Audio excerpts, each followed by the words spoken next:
کیا فیصلہ کیا اور سبات میں ہوا کیا تھا؟ دیکھیے، سب سے پہلے تو ہم مبارکباد دینا چاہیں گے طلباء کو، پاکستان کے نوجوانوں کو، خاص طور پہ جو طلباء جنہوں نے MD کیٹ لیا، کہ یہ ان کی کاوشیں ہیں، یہ ان کا پروٹیسٹ ہے، اس میں ہمارا وکیلوں کا کوئی کمال نہیں ہے،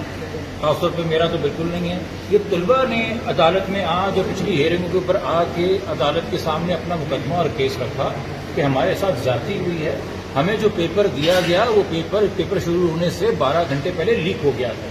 اس بات کا پھر آخر میں اعتراف ہیلتھ سیکرٹری صاحب نے خود کیا کہ مجھے خود رات 12 بجے جو صبح پیپر ہونا تھا اس کی کاپی مل گئی تھی اور میں نے چانسلرز کو بھیج دیا۔ اس میں سب سے بڑا سوال یہ پیدا ہوا کہ جب ایک پیپر لیک ہو چکا تھا تو آپ صبح اناؤنس کر کے کینسل کر دیتے، آپ نے کیوں بچوں کو اس مشقت سے گزارا، اس ٹراما سے گزارا، اور تب سے لے کے اب تک جو 4 ساڑھے 4 ہفتے گزرے ہیں، ایک ایک دن بچے جو ہے اپنے مستقبل کے بارے میں سوچ کے جس شدید مینٹل ایموشنل ٹراما سے گزرے ہیں اس کا تو ازالہ اب نہیں ہو سکتا۔ اور پھر ساتھ میں FIA انکوائری کمیٹی، جو کہ دوسری جو مبارکباد کی مستحق ہے وہ سندھ ہائی کورٹ ہے، کہ جو کام سندھ حکومت کا تھا وہ عدالت کر رہی ہے، جو کام ہیلتھ سیکرٹری کا تھا وہ عدالت کر رہی ہے، جو کام ڈاؤ یونیورسٹی کا تھا وہ عدالت کر رہی ہے۔ عدالت کے کہنے پہ ایک انکوائری کمیٹی بنی اور FIA نے جا کے دودھ کا دودھ پانی کا پانی کر دیا کہ جناب پیپر تو لیک ہوا تھا اور کچھ لوگ ہم نے 0 ان بھی کر لیے، پکڑ بھی لیے، ان کے نام ہم نے نو فلائی لسٹ وغیرہ پہ بھی ڈال دیے۔ تو اس کے بعد تو کوئی گنجائش ہی نہیں تھی کہ موجودہ MD کیٹ کے جو ریزلٹس ہیں ان کو ہم فعال رکھیں، ان کو ہم ویلیڈیٹ کریں۔ تو اس لیے پہلا فیصلہ جو عدالت کی طرف سے آیا ہے کہ MD کیٹ ریکنڈکٹ ہوگا۔ آج سے جو شارٹ آرڈر بھی آیا ہے 4 ہفتے کے ڈیوریشن میں ہوگا تاکہ 1 مہینے کا بچوں کو وقت ملے۔ مزید جو تفصیلات ہمارے پاس ابھی تک آرڈر کی آئی وہ یہ ہے کہ اب شاید ڈاؤ یونیورسٹی یہ امتحان نہ لے، اور شاید اب یہ تیاری کی جا رہی ہے کہ IB یا کسی اور یونیورسٹی کو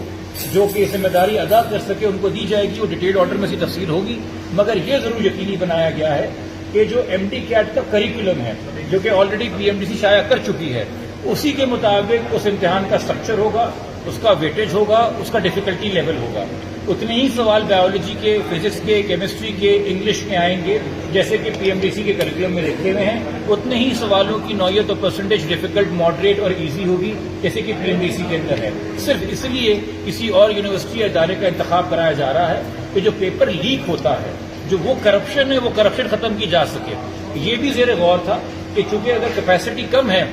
کسی پرائیویٹ ادارے کی اتنے سارے ہزاروں 30 سے 40 ہزار بچوں کا امتحان لینے کا، تو 1 سے زائد دن کے اندر امتحان کیا جائے، مگر اس کے اوپر بھی پھر عدالت میں طلباء نے اور ہم کچھ وکیلوں نے ان کی معاونت کے ساتھ یہ بات رکھی کہ دیکھیے پھر ایک ڈسپیرٹی پیدا ہو جائے گی کہ پیر کو جو پیپر لیا گیا وہ آسان تھا اور جو منگل کو لیا گیا وہ مشکل تھا۔ تو توقع یہی ہے کہ ڈیٹیل آرڈر اس بات کو بھی ایڈریس کرے گا اور ایک ہی دن میں تمام پیپر ہوگا، پورے سندھ کے اندر ہوگا، ہوپ فلی صاف و شفاف ہوگا، جو کریکولم ڈکلیئرڈ ہے اس کے تحت ہوگا، اور اس بار کوئی پیپر کے اندر لیکیج نہیں ہوگا۔ یہ بچے یہ ہمارے قوم کا اثاثہ ہیں، پوری زندگی لگائی ہے انہوں نے آگے اس بات پہ کہ انہوں نے آگے جا کے ڈاکٹر بننا ہے۔ تو جب اس طرح کی کوئی کارروائی یا غیر ذمہ داری حکومت کی جانب سے ہوتی ہے، یہ ڈسلوژن ہو جاتے ہیں، اور ہم جتنا شکر ادا کریں سندھ ہائی کورٹ کا کم ہے کہ انہوں نے یہ ڈسلوژنمنٹ ختم کی ہے اور انہوں نے اس قوم کے مستقبل کو یہ یقین دلایا ہے کہ تمہارا مستقبل اس ملک میں ہے اور روشن ہے، کوئی ہے تمہارا درد سننے والا اور اس کا علاج ڈھونڈنے والا۔ اور ہم میڈیا کے بھی بڑے مشہور ہیں